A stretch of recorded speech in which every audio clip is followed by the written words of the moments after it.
experience what we call technology enhanced project-based learning. So in this methods course, okay, we will have you as much as possible experience the learning method itself, rather than being told what the learning methods are. You will experience them yourself. Okay? In project-based learning, we actually let students carry out tasks that are connected to real-world situations, so that they, what we call authentic tasks, in order for them to not only acquire content knowledge, but also at the same time acquire skills that are useful in the 21st century. Berkenaan dengan project based learning ataupun pembelajaran berasaskan projek, banyak pengetahuan baru yang saya dapat, di mana kami diberi pendedahan lebih kepada ICT, dan juga pendedahan baru yang saya dapat adalah mengenai 21st century skill, iaitu skill abad ke-21.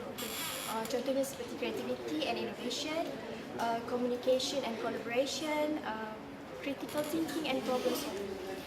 Okay. Bulan Kempas Sekolah menggunakan perspektif mana?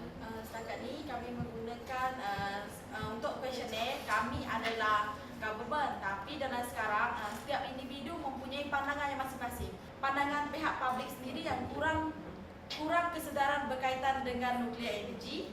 Lepas tu masalah ekonomi Malaysia yang tidak boleh untuk menjana loji tenaga nuklear itu.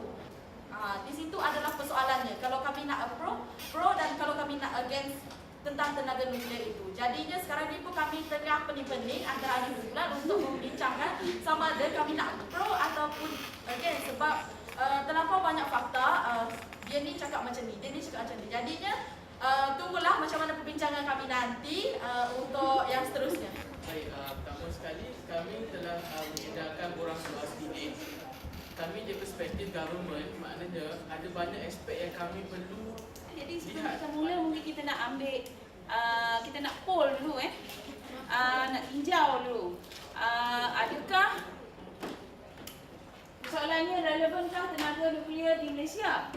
Jadi I need a show of hands. Berapa orang yang setuju tenaga nuklear relevan di Malaysia? Maknanya kita perlu banner loji tenaga nuklear di Malaysia dan kemudian akan menampung keperluan tenaga di Malaysia. Angkat tangan. Yang setuju?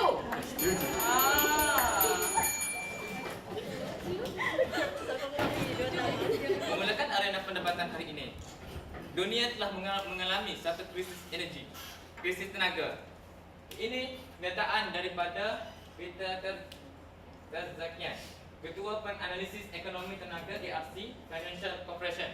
Nuklear boleh menyebabkan pelbagai penyakit seperti buah pinggang, kanser, otak, hati dan sebagainya kerana uranium adalah logam toksik.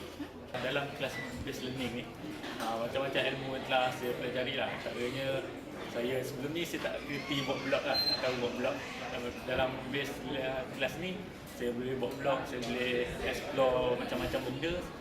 Contohnya macam sekarang kita tengah buat nuclear energy kan. Nuclear energy saya boleh post kat situ, saya boleh kongsi dengan orang ramai. Semua betul, orang ramai pun boleh kongsi sekali dengan saya.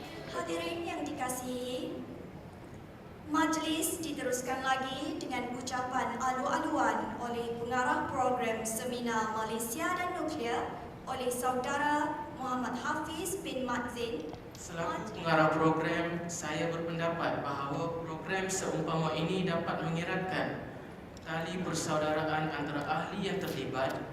Diharap kita semua dapat menggunakan ilmu dan pengalaman yang diperoleh sepanjang tempoh penlibatan untuk terus berbakti kepada masyarakat. Majlis menjemput Profesor Madya Dr. Ong Eng Tek, Wakil Timbalan Naib Chancellor Pendidikan dan Inovasi Universiti Pendidikan Sultan Idris UPSI untuk memberi sepatah dua kata, seterusnya merasmikan Seminar Malaysia dan Nuklear. Seminar ini bertujuan untuk mendedahkan mahasiswa-mahasiswi kepada kemahiran abad ke-21. Ini bermakna pengalaman PJPL akan membantu mahasiswa-mahasiswi untuk membina kemahiran dan keterampilan dalam menghadapi masyarakat depan yang lebih berasaskan kepada maklumat dan teknologi, dan semoga mahasiswa-mahasiswi dapat mengaplikasikan PJPL dalam PNP mereka kelak. Majlis mengalu-alukan kedatangan Encik Fairuz bin Abdul Farid, Wakil Pengarah Bahagian Tenaga Nuklear Agensi Nuklear Malaysia.